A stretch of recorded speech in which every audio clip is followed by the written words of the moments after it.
اعوذ باللہ من الشیطان الرجیم پناہ مانگتا ہوں میں اللہ کی شیطان مردود سے۔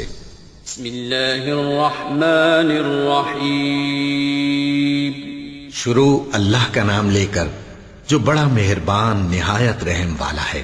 احمق لوگ کہیں گے کہ مسلمان جس قبلے پر پہلے سے چلے آتے تھے اب اس سے کیوں منہ پھیر بیٹھے؟ تم کہہ دو کہ مشرق اور مغرب سب اللہ ہی کا ہے، وہ جس کو چاہتا ہے سیدھے رستے پر چلاتا ہے، اور اسی طرح ہم نے تم کو امت معتدل بنایا ہے تاکہ تم لوگوں پر گواہ بنو اور پیغمبر آخر الزمان صلی اللہ علیہ وآلہ وسلم تم پر گواہ بنے۔ اور جس قبلے پر تم پہلے تھے اس کو ہم نے اس لیے مقرر کیا تھا کہ معلوم کریں کہ کون ہمارے پیغمبر کا تابع رہتا ہے اور کون الٹے پاؤں پھر جاتا ہے۔ اور یہ بات یعنی تحویل قبلہ لوگوں کو گراں معلوم ہوئی، مگر جن کو اللہ نے ہدایت بخشی ہے وہ اسے گراں نہیں سمجھتے، اور اللہ ایسا نہیں کہ تمہارے ایمان کو یوں ہی ضائع کر دے۔ اللہ تو لوگوں پر بڑا مہربان ہے، صاحب رحمت ہے۔ اے پیغمبر صلی اللہ علیہ وآلہ وسلم، ہم تمہارا آسمان کی طرف منہ اٹھانا دیکھ رہے ہیں، سو ہم تم کو اسی قبلے کی طرف جس کو تم پسند کرتے ہو منہ کرنے کا حکم دیں گے۔ تو اپنا منہ مسجد حرام یعنی خانہ کعبہ کی طرف پھیر لو، اور تم لوگ جہاں ہوا کرو نماز پڑھنے کے وقت اسی مسجد کی طرف منہ کر لیا کرو۔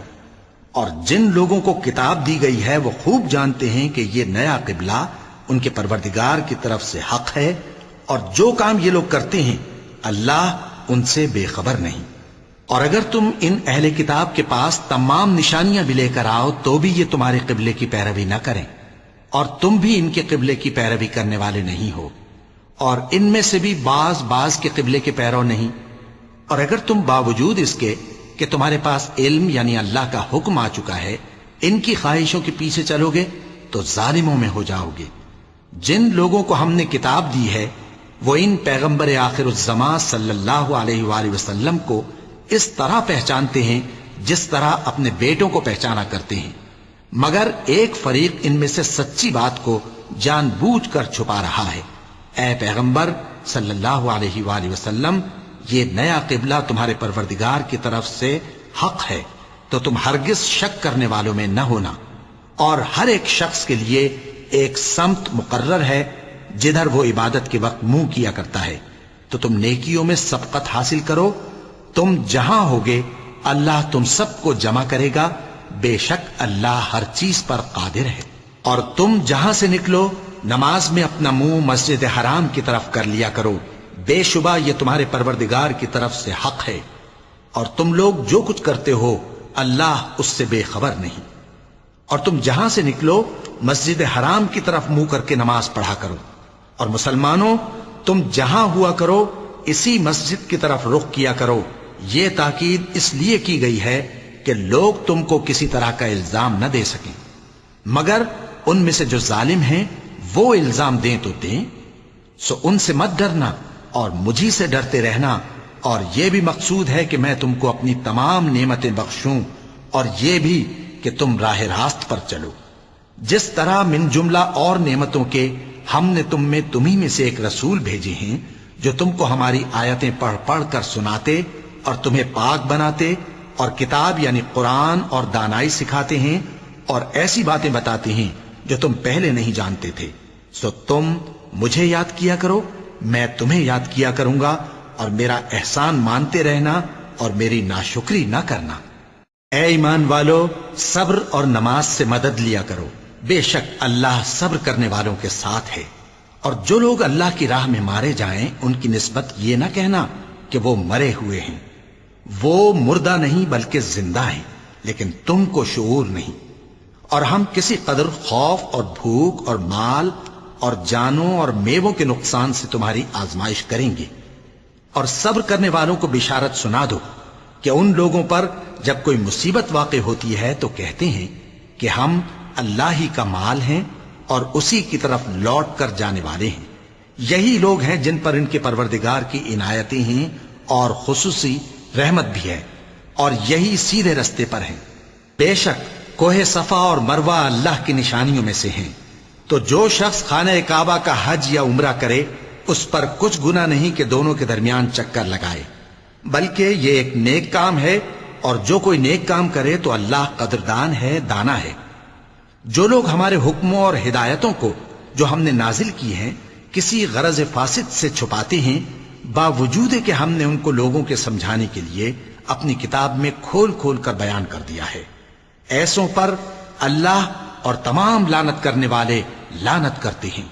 ہاں، جو توبہ کرتے ہیں اور اپنی حالت درست کر لیتے ہیں اور احکام الہی کو صاف صاف بیان کر دیتے ہیں تو میں ان کے قصور معاف کر دیتا ہوں، اور میں بڑا معاف کرنے والا، بڑا مہربان ہوں۔ جو لوگ کافر ہوئے اور کافر ہی مرے، ایسوں پر اللہ کی اور فرشتوں کی اور انسانوں کی سب کی لعنت، وہ ہمیشہ اسی لعنت میں گرفتار رہیں گے۔ ان سے نہ تو عذاب ہلکا ہی کیا جائے گا اور نہ انہیں کچھ مہلت ملے گی۔ اور لوگوں، تمہارا معبود ایک ہی معبود ہے، اس بڑے مہربان اور رحم والے کے سوا کوئی عبادت کے لائق نہیں۔ بے شک آسمانوں اور زمین کے پیدا کرنے میں اور رات اور دن کے ایک دوسرے کے پیچھے آنے جانے میں اور کشتیوں اور جہازوں میں جو سمندر میں لوگوں کے فائدے کے لیے رواں ہیں، اور میں جس کو اللہ آسمان سے برساتا اور اس سے زمین کو اس کے مردہ ہو جانے کے بعد زندہ یعنی خشک ہو جانے کے بعد سرسبز کر دیتا ہے، اور زمین پر ہر قسم کے جانور پھیلانے میں اور ہواؤں کے چلانے میں اور بادلوں میں جو آسمان اور زمین کے درمیان گھرے رہتے ہیں، عقل مندوں کے لیے اللہ کی قدرت کی نشانیاں ہیں۔ اور بعض لوگ ایسے ہیں جو غیر اللہ کو اللہ کا شریک بناتے اور ان سے اللہ کی سی محبت کرتے ہیں، لیکن جو ایمان والے ہیں وہ تو اللہ ہی کے سب سے زیادہ دوست دار ہیں۔ اور اے کاش ظالم لوگ جو بات عذاب کے وقت دیکھیں گے اب دیکھ لیتے کہ سب طرح کی طاقت اللہ ہی کو ہے، اور یہ کہ اللہ سخت عذاب کرنے والا ہے۔ اس دن کفر کے پیشوا اپنے پیروں سے بیزاری ظاہر کریں گے اور دونوں عذاب الہی دیکھ لیں گے اور ان کے آپس کے تعلقات منقطع ہو جائیں گے۔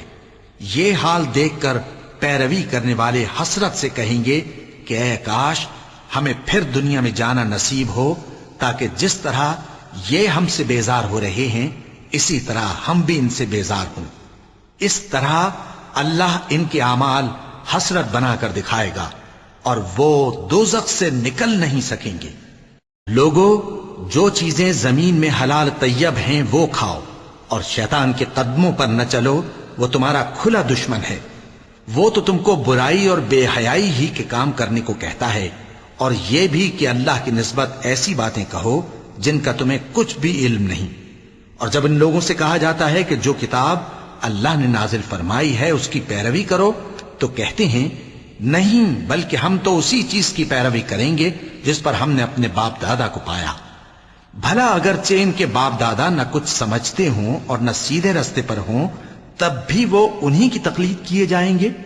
جو لوگ کافر ہیں ان کی مثال اس شخص کی سی ہے جو کسی ایسی چیز کو آواز دے جو پکار اور آواز کے سوا کچھ سن نہ سکے۔ یہ بہرے ہیں، گونگے ہیں، اندھے ہیں کہ کچھ سمجھ ہی نہیں سکتے۔ اے اہل ایمان، جو پاکیزہ چیزیں ہم نے تم کو عطا فرمائی ہیں ان کو کھاؤ، اور اگر اللہ ہی کے بندے ہو تو اس کی نعمتوں کا شکر بھی ادا کرو۔ اس نے تو تم پر بس مرا ہوا جانور اور لہو اور سور کا گوشت اور جس چیز پر اللہ کے سوا کسی اور کا نام پکارا جائے حرام کر دیا ہے۔ ہاں، جو مجبور ہو جائے بشرطے کہ اللہ کی نافرمانی نہ کرے اور حد ضرورت سے باہر نہ نکل جائے، اس پر کچھ گناہ نہیں۔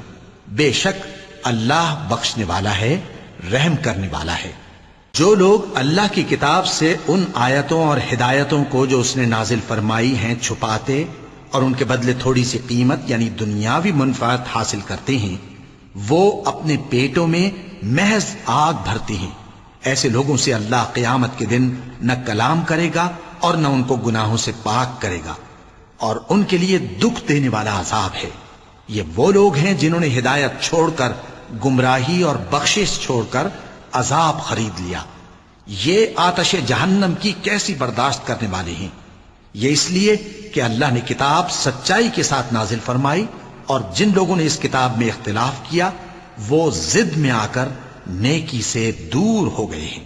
نیکی یہی نہیں کہ تم مشرق و مغرب کو قبلہ سمجھ کر ان کی طرف منہ کر لو، بلکہ نیکی یہ ہے کہ لوگ اللہ پر اور روز آخر پر اور فرشتوں پر اور اللہ کی کتاب پر اور پیغمبروں پر ایمان لائیں، اور مال باوجود عزیز رکھنے کے رشتہ داروں اور یتیموں اور محتاجوں اور مسافروں اور مانگنے والوں کو دیں، اور گردنوں کے چھڑانے میں خرچ کریں، اور نماز پڑھیں اور زکوٰۃ دیں، اور جب عہد کر لیں تو اس کو پورا کریں، اور سختی اور تکلیف میں اور جنگ کے وقت ثابت قدم رہیں۔ یہی لوگ ہیں جو ایمان میں سچے ہیں، اور یہی ہیں جو اللہ سے ڈرنے والے ہیں۔ مومنوں، تم کو مقتولوں کے بارے میں قصاص یعنی خون کے بدلے خون کا حکم دیا جاتا ہے، اس طرح پر کہ آزاد کے بدلے آزاد مارا جائے، اور غلام کے بدلے غلام، اور عورت کے بدلے عورت۔ اور اگر قاتل کو اس کے مقتول بھائی کے قصاص میں سے کچھ معاف کر دیا جائے تو وارث مقتول کو پسندیدہ طریق سے قرارداد کی پیروی یعنی مطالبہ خون بہا کرنا اور قاتل کو خوشخوئی کے ساتھ ادا کرنا چاہیے۔ یہ تمہارے پروردگار کی طرف سے تمہارے لیے آسانی اور مہربانی ہے۔ اب جو اس کے بعد زیادتی کرے اس کے لیے دکھ کا عذاب ہے۔ اور اے اہل عقل، حکم قصاص میں تمہاری زندگانی ہے کہ تم قتل و خونریزی سے بچو۔ تم پر فرض کیا جاتا ہے کہ جب تم میں سے کسی کو موت کا وقت آ جائے تو اگر وہ کچھ مال چھوڑ جانے والا ہو تو ماں باپ اور رشتہ داروں کے لیے دستور کے مطابق وصیت کر جائے۔ اللہ سے ڈرنے والوں پر یہ ایک حق ہے۔ پھر جو شخص وصیت کو سننے کے بعد اس کو بدل ڈالے تو اس کے بدلنے کا گناہ انہی لوگوں پر ہے جو اس کو بدلیں، اور بے شک اللہ سنتا جانتا ہے۔ اب اگر کسی کو وصیت کرنے والے کی طرف سے کسی وارث کی طرفداری یا حق تلفی کا اندیشہ ہو تو اگر وہ وصیت کو بدل کر وارثوں میں صلح کرا دے تو اس پر کچھ گناہ نہیں، بے شک اللہ بخشنے والا ہے، رحم والا ہے۔ مومنوں، تم پر روزے فرض کیے گئے ہیں جس طرح تم سے پہلے لوگوں پر فرض کیے گئے تھے تاکہ تم پرہیزگار بنو۔ روزوں کے دن گنتی کے چند روز ہیں، تو جو شخص تم میں سے بیمار ہو یا سفر میں ہو تو دوسرے دنوں میں روزوں کا شمار پورا کر لے۔ اور جو لوگ روزہ رکھنے کی طاقت رکھیں لیکن رکھیں نہیں، وہ روزے کے بدلے محتاج کو کھانا کھلا دیں۔ اور جو کوئی اپنی مرضی سے زیادہ نیکی کرے تو اس کے حق میں زیادہ اچھا ہے، اور اگر سمجھو تو روزہ رکھنا ہی تمہارے حق میں بہتر ہے۔ روزوں کا مہینہ رمضان کا مہینہ ہے جس میں قرآن اول نازل ہوا، جو لوگوں کا رہنما ہے اور جس میں ہدایت کی کھلی نشانیاں ہیں اور جو حق و باطل کو الگ الگ کرنے والا ہے۔ تو جو کوئی تم میں سے اس مہینے میں موجود ہو چاہیے کہ پورے مہینے کے روزے رکھے، اور جو بیمار ہو یا سفر میں ہو تو دوسرے دنوں میں روزے رکھ کر ان کا شمار پورا کر لے۔ اللہ تمہارے حق میں آسانی چاہتا ہے اور سختی نہیں چاہتا، اور یہ آسانی کا حکم اس لیے دیا گیا ہے کہ تم روزوں کا شمار پورا کر لو، اور اس احسان کے بدلے کہ اللہ نے تم کو ہدایت بخشی ہے تم اس کو بزرگی سے یاد کرو اور اس کا شکر کرو۔ اور اے پیغمبر، جب تم سے میرے بندے میرے بارے میں دریافت کریں تو انہیں معلوم ہو کہ میں تو تمہارے پاس ہی ہوں۔ جب کوئی پکارنے والا مجھے پکارتا ہے تو میں اس کی دعا قبول کرتا ہوں، تو ان کو چاہیے کہ میرے حکموں کو مانیں اور مجھ پر ایمان رکھیں تاکہ نیک رستہ پائیں۔ روزوں کی راتوں میں تمہارے لیے اپنی عورتوں کے پاس جانا جائز کر دیا گیا ہے، وہ تمہاری پوشاک ہیں اور تم ان کی پوشاک ہو۔ اللہ کو معلوم ہے کہ تم ان کے پاس جانے سے اپنے حق میں خیانت کرتے تھے، سو اس نے تم پر مہربانی کی اور تمہاری حرکات سے درگزر فرمائی، تو اب تم کو اختیار ہے کہ ان سے مباشرت کرو۔ اور اللہ نے جو چیز تمہارے لیے لکھ رکھی ہے یعنی اولاد، اس کو اللہ سے طلب کرو اور کھاؤ اور پیو، یہاں تک کہ صبح کی سفید دھاری رات کی سیاہ دھاری سے الگ نظر آنے لگے۔ پھر روزہ رکھ کر رات تک پورا کرو، اور جب تم مسجدوں میں اعتکاف بیٹھتے ہو تو ان سے مباشرت نہ کرو، یہ اللہ کی حدیں ہیں، ان کے پاس نہ جانا۔ اسی طرح اللہ اپنی آیتیں لوگوں کے سمجھانے کے لیے کھول کھول کر بیان فرماتا ہے تاکہ وہ پرہیزگار بنے۔ اور آپس میں ایک دوسرے کا مال ناحق نہ کھاؤ، اور نہ اس کو رشوتاً حاکموں کے پاس پہنچاؤ تاکہ لوگوں کے مال کا کچھ حصہ ناجائز طور پر کھا جاؤ، اور اسے تم جانتے بھی ہو۔ اے پیغمبر، لوگ تم سے نئے چاند کے بارے میں دریافت کرتے ہیں کہ گھٹتا بڑھتا کیوں ہے۔ کہہ دو کہ وہ لوگوں کے کاموں کی میعادیں اور حج کے وقت معلوم ہونے کا ذریعہ ہے، اور نیکی اس بات میں نہیں کہ احرام کی حالت میں گھروں میں ان کے پچھواڑے کی طرف سے آؤ، بلکہ نیکوکار وہ ہے جو پرہیزگار ہو، اور گھروں میں ان کے دروازوں سے آیا کرو، اور اللہ سے ڈرتے رہو تاکہ کامیاب ہو جاؤ۔ اور جو لوگ تم سے لڑتے ہیں تم بھی اللہ کی راہ میں ان سے لڑو، مگر زیادتی نہ کرنا، کہ اللہ زیادتی کرنے والوں کو دوست نہیں رکھتا۔ اور ان کو جہاں پاؤ قتل کر دو، اور جہاں سے انہوں نے تم کو نکالا ہے یعنی مکے سے، وہاں سے تم بھی ان کو نکال دو۔ اور دین سے گمراہ کرنے کا فساد قتل و خونریزی سے کہیں بڑھ کر ہے، اور جب تک وہ تم سے مسجد حرام یعنی خانہ کعبہ کے پاس نہ لڑیں تم بھی وہاں ان سے نہ لڑنا۔ ہاں اگر وہ تم سے لڑیں تو تم ان کو قتل کر ڈالو، کافروں کی یہی سزا ہے۔ پھر اگر وہ باز آ جائیں تو اللہ بخشنے والا ہے، رحم کرنے والا ہے۔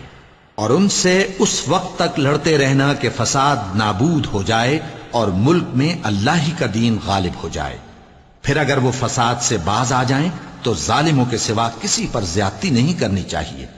ادب کا مہینہ ادب کے مہینے کے مقابل ہے، اور ادب کی چیزیں ایک دوسرے کا بدلہ ہیں۔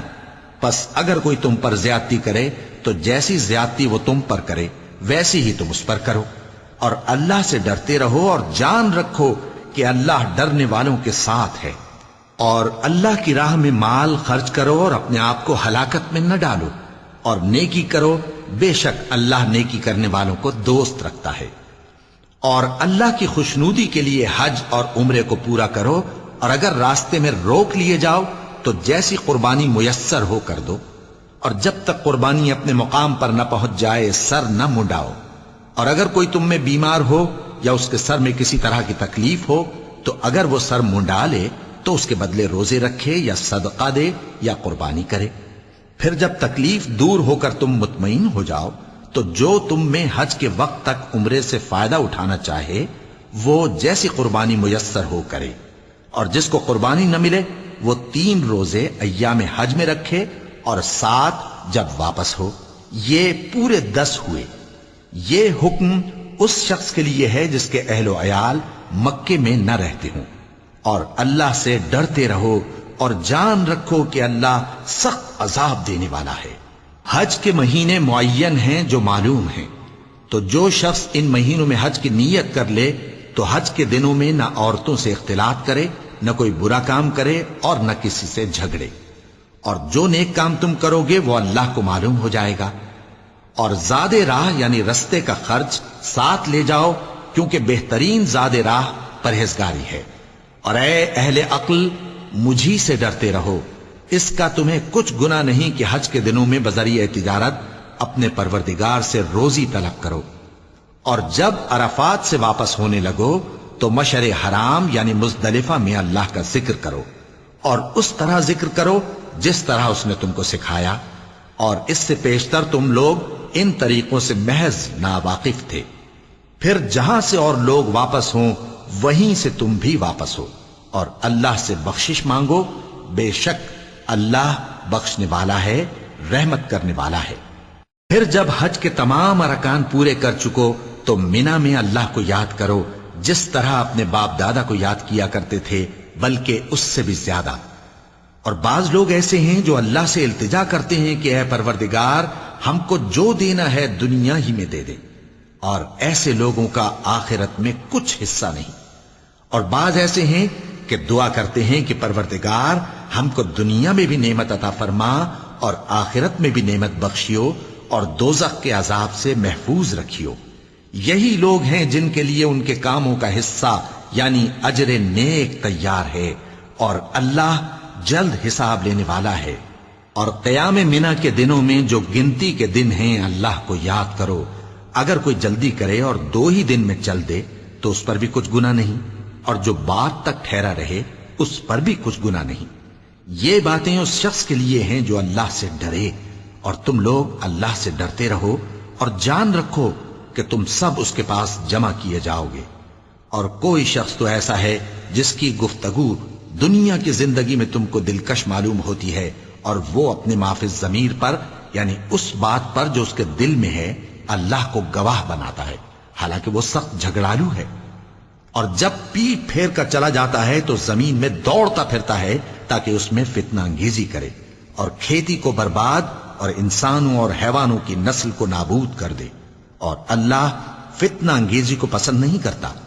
اور جب اس سے کہا جاتا ہے کہ اللہ سے خوف کر تو غرور اس کو گناہ میں پھنسا دیتا ہے، سو اس کو جہنم کافی ہے اور وہ بہت برا ٹھکانہ ہے۔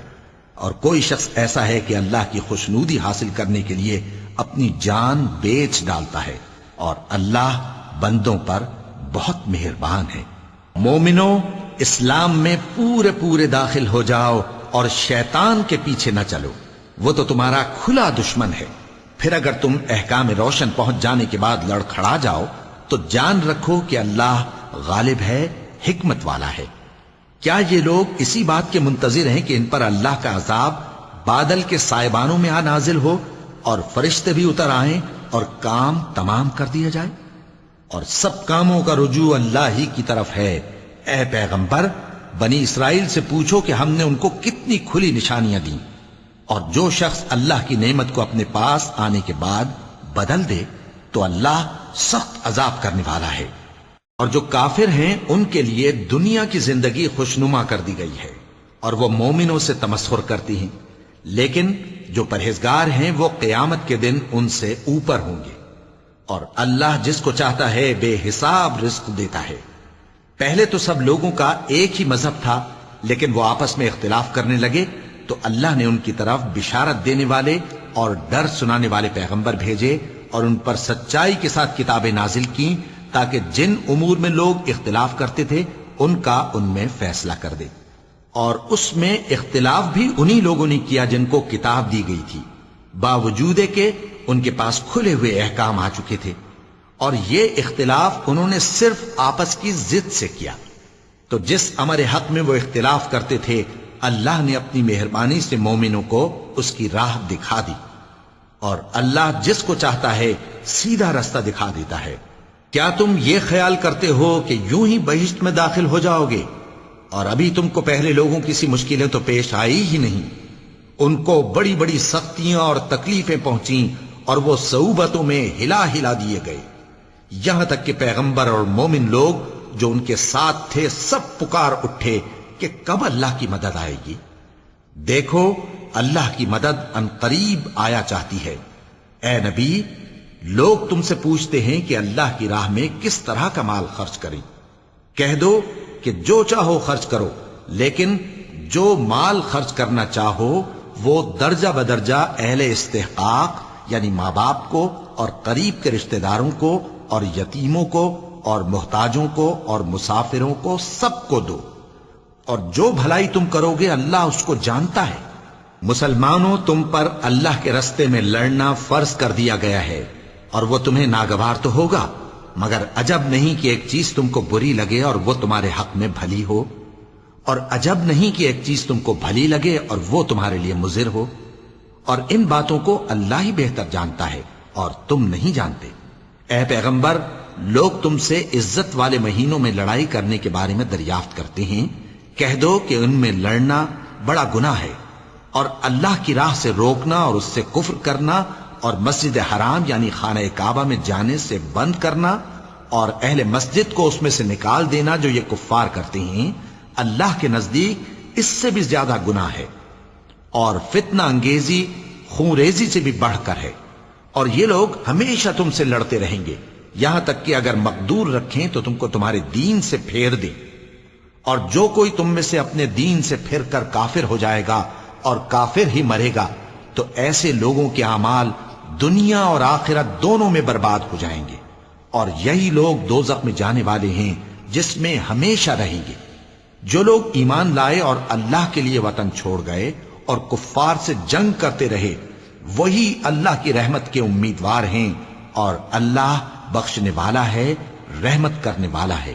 اے پیغمبر، لوگ تم سے شراب اور جوئے کا حکم دریافت کرتے ہیں، کہہ دو کہ ان میں گناہ بڑے ہیں اور لوگوں کے لیے کچھ فائدے بھی ہیں، مگر ان کے گناہ فائدوں سے کہیں زیادہ ہیں۔ اور یہ بھی تم سے پوچھتے ہیں کہ اللہ کی راہ میں کون سا مال خرچ کریں، کہہ دو کہ جو ضرورت سے زیادہ ہو. اس طرح اللہ تمہارے لیے اپنے احکام کھول کھول کر بیان فرماتا ہے تاکہ تم سوچو، یعنی دنیا اور آخرت کی باتوں میں غور کرو. اور تم سے یتیموں کے بارے میں بھی دریافت کرتے ہیں، کہہ دو کہ ان کی حالت کی اصلاح بہت اچھا کام ہے، اور اگر تم ان سے مل جل کر رہنا یعنی خرچ اکٹھا رکھنا چاہو تو وہ تمہارے بھائی ہیں، اور اللہ خوب جانتا ہے کہ خرابی کرنے والا کون ہے اور اصلاح کرنے والا کون. اور اگر اللہ چاہتا تو تم کو تکلیف میں ڈال دیتا، بے شک اللہ غالب ہے، حکمت والا ہے. اور مومنوں مشرک عورتوں سے جب تک وہ ایمان نہ لائیں نکاح نہ کرنا، کیونکہ مشرک عورت خواہ تم کو کیسی ہی بھلی لگے اس سے مومن لونڈی بہتر ہے. اور اسی طرح مشرک مرد جب تک ایمان نہ لائیں مومن عورتوں کو ان کی زوجیت میں نہ دینا، کیونکہ مشرک مرد سے خواہ وہ تم کو کیسا ہی بھلا لگے مومن غلام بہتر ہے. یہ مشرک لوگوں کو دوزخ کی طرف بلاتے ہیں، اور اللہ اپنی مہربانی سے بہشت اور بخشش کی طرف بلاتا ہے، اور اپنے حکم لوگوں سے کھول کھول کر بیان کرتا ہے تاکہ نصیحت حاصل کریں. اور تم سے حیض کے بارے میں دریافت کرتے ہیں، کہہ دو وہ تو نجاست ہے، سو ایام حیض میں عورتوں سے کنارہ کش رہو، اور جب تک وہ پاک نہ ہو جائیں ان سے مقاربت نہ کرو. ہاں جب وہ پاک ہو جائیں تو جس طریق سے اللہ نے تمہیں ارشاد فرمایا ہے ان کے پاس جاؤ. کچھ شک نہیں کہ اللہ توبہ کرنے والوں اور پاک صاف رہنے والوں کو دوست رکھتا ہے.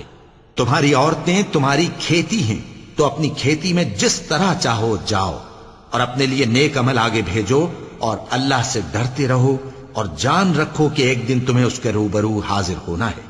اور اے پیغمبر ایمان والوں کو بشارت سنا دو، اور اللہ کے نام کو اس بات کا ہیلا نہ بنانا کہ اس کی قسمیں کھا کھا کر سلوک کرنے اور پرہیزگاری کرنے اور لوگوں میں صلح و سازگاری کرانے سے رک جاؤ. اور اللہ سب کچھ سنتا ہے، جانتا ہے. اللہ تمہاری لغو قسموں پر تم سے مواخذہ نہیں کرے گا، لیکن جو قسمیں تم قصد دلی سے کھاؤ گے ان پر مواخذہ کرے گا. اور اللہ بخشنے والا ہے، بردبار ہے. جو لوگ اپنی عورتوں کے پاس جانے کی قسم کھا لیں ان کو 4 مہینے تک انتظار کرنا چاہیے. اگر اس عرصے میں قسم سے رجوع کر لیں تو اللہ بخشنے والا ہے، مہربان ہے. اور اگر طلاق کا ارادہ کر لیں تو بھی اللہ سنتا ہے، جانتا ہے. اور طلاق والی عورتیں 3 حیض تک اپنے تئیں روکے رہیں، اور اگر وہ اللہ اور روز قیامت پر ایمان رکھتی ہیں تو ان کو جائز نہیں کہ اللہ نے جو کچھ ان کے شکم میں پیدا کیا ہے اس کو چھپائیں. اور ان کے خاوند اگر پھر موافقت چاہیں تو اس مدت میں وہ ان کو اپنی زوجیت میں لے لینے کے زیادہ حقدار ہیں. اور عورتوں کا حق مردوں پر ویسا ہی ہے جیسے دستور کے مطابق مردوں کا حق عورتوں پر ہے.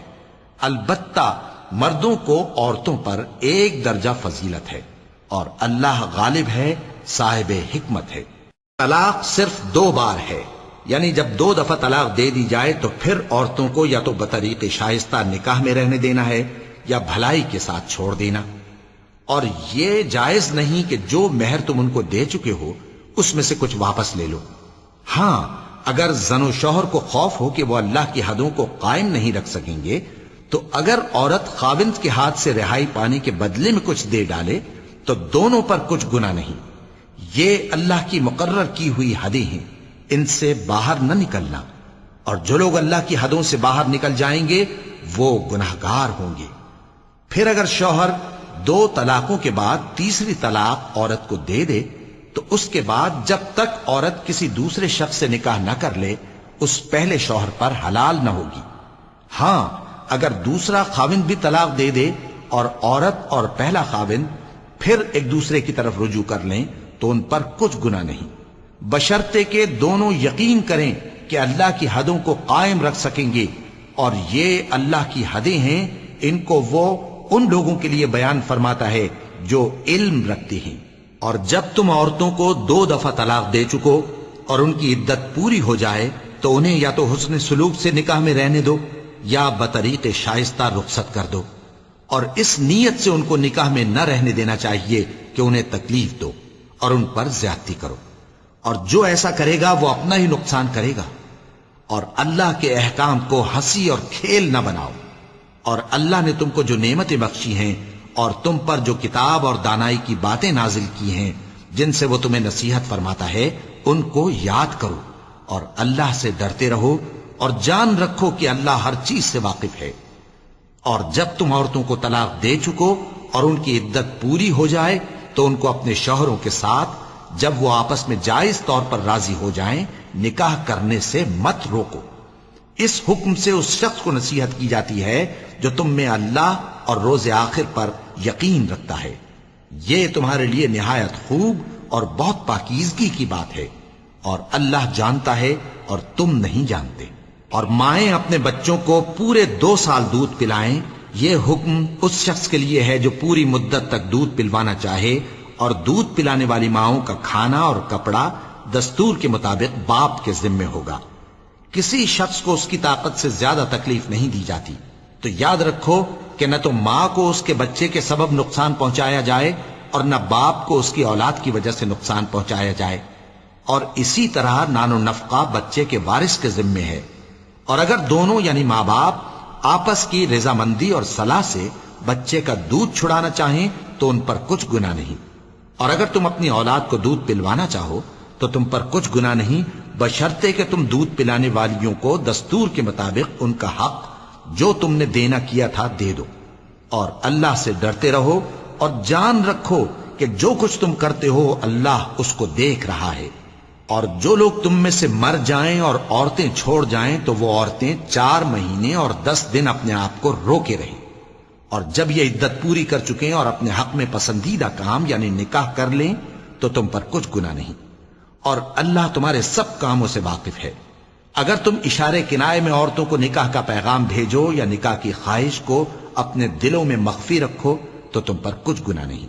اللہ کو معلوم ہے کہ تم ان سے نکاح کا ذکر کرو گے، مگر ایام عدت میں اس کے سوا کے دستور کے مطابق کوئی بات کہہ دو، پوشیدہ طور پر ان سے قول و قرار نہ کرنا، اور جب تک عدت پوری نہ ہو لے نکاح کا پختہ ارادہ نہ کرنا۔ اور جان رکھو کہ جو کچھ تمہارے دلوں میں ہے اللہ کو سب معلوم ہے، تو اس سے ڈرتے رہو اور جان رکھو کہ اللہ بخشنے والا ہے، حلم والا ہے۔ اور اگر تم عورتوں کو ان کے پاس جانے یا ان کا مہر مقرر کرنے سے پہلے طلاق دے دو تو تم پر کچھ گناہ نہیں، ہاں ان کو دستور کے مطابق کچھ خرچ ضرور دو، یعنی مقدور والا اپنے مقدور کے مطابق دے اور تنگ دست اپنی حیثیت کے مطابق۔ نیک لوگوں پر یہ ایک طرح کا حق ہے۔ اور اگر تم عورتوں کو ان کے پاس جانے سے پہلے طلاق دے دو لیکن مہر مقرر کر چکے ہو تو آدھا مہر دینا ہوگا۔ ہاں اگر عورتیں مہر بخش دیں یا مرد جن کے ہاتھ میں عقد نکاح ہے اپنا حق چھوڑ دیں اور پورا مہر دے دیں تو ان کو اختیار ہے۔ اور اگر تم مرد لوگ ہی اپنا حق چھوڑ دو تو یہ پرہیزگاری کی بات ہے، اور آپس میں بھلائی کرنے کو فراموش نہ کرنا۔ کچھ شک نہیں کہ اللہ تمہارے سب کاموں کو دیکھ رہا ہے۔ مسلمانوں، سب نمازیں خصوصاً بیچ کی نماز یعنی نماز عصر پورے اہتمام کے ساتھ ادا کرتے رہو، اور اللہ کے آگے ادب سے کھڑے رہا کرو۔ پھر اگر تم خوف کی حالت میں ہو تو پیادے یا سوار جس حال میں ہو نماز پڑھ لو۔ پھر جب امن و اطمینان ہو جائے تو جس طریق سے اللہ نے تم کو سکھایا ہے جو تم پہلے نہیں جانتے تھے اللہ کو یاد کرو۔ اور جو لوگ تم میں سے مر جائیں اور عورتیں چھوڑ جائیں وہ اپنی عورتوں کے حق میں وصیت کر جائیں کہ ان کو 1 سال تک خرچ دیا جائے اور گھر سے نہ نکالی جائیں۔ ہاں اگر وہ خود گھر سے چلی جائیں اور اپنے حق میں پسندیدہ کام یعنی نکاح کر لیں تو تم پر کچھ گناہ نہیں، اور اللہ زبردست ہے، حکمت والا ہے۔ اور مطلقہ عورتوں کو بھی دستور کے مطابق نان و نفقہ دینا چاہیے، پرہیزگاروں پر یہ بھی حق ہے۔ اسی طرح اللہ اپنے احکام تمہارے لیے بیان فرماتا ہے تاکہ تم سمجھو۔ بھلا تم نے ان لوگوں کو نہیں دیکھا جو شمار میں ہزاروں ہی تھے اور موت کے ڈر سے اپنے گھروں سے نکل بھاگے تھے؟ تو اللہ نے ان کو حکم دیا کہ مر جاؤ، پھر ان کو زندہ بھی کر دیا۔ کچھ شک نہیں کہ اللہ لوگوں پر مہربانی رکھتا ہے، لیکن اکثر لوگ شکر نہیں کرتے۔ اور مسلمانوں، اللہ کی راہ میں جہاد کرو اور جان رکھو کہ اللہ سب کچھ سنتا ہے، سب کچھ جانتا ہے۔ کون ہے کہ اللہ کو قرض حسنہ دے کہ وہ اس کے بدلے اس کو کئی گنا زیادہ دے گا؟ اور اللہ ہی روزی کو تنگ کرتا اور وہی اسے کشادہ کرتا ہے، اور تم اسی کی طرف لوٹ کر جاؤ گے۔ بھلا تم نے بنی اسرائیل کی ایک جماعت کو نہیں دیکھا جس نے موسیٰ کے بعد اپنے پیغمبر سے کہا کہ آپ ہمارے لیے ایک بادشاہ مقرر کر دیں تاکہ ہم اللہ کی راہ میں جہاد کریں؟ پیغمبر نے کہا کہ اگر تم کو جہاد کا حکم دیا جائے تو ایسا تو نہیں کہ لڑنے سے پہلو تہی کرو۔ وہ کہنے لگے کہ ہم اللہ کی راہ میں کیوں نہ لڑیں گے جبکہ ہم وطن سے خارج اور بال بچوں سے جدا کر دیے گئے۔ پھر جب ان کو جہاد کا حکم دیا گیا تو چند اشخاص کے سوا سب پھر گئے، اور اللہ ظالموں سے خوب واقف ہے۔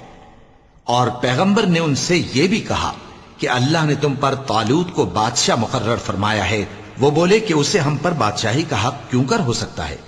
اس سے بڑھ کر بادشاہی کے مستحق تو ہم ہیں، اور اس کے پاس تو بہت سی دولت بھی نہیں۔ پیغمبر نے کہا کہ اللہ نے اس کو تم پر فضیلت دی ہے اور بادشاہی کے لیے منتخب فرمایا ہے۔ اس نے اسے علم بھی بہت سا بخشا ہے اور تن و توش بھی بڑا عطا کیا ہے، اور اللہ کو اختیار ہے جسے چاہے بادشاہی بخشے، وہ بڑا کشائش والا ہے، دانا ہے۔ وَلَقَ اللَّهُ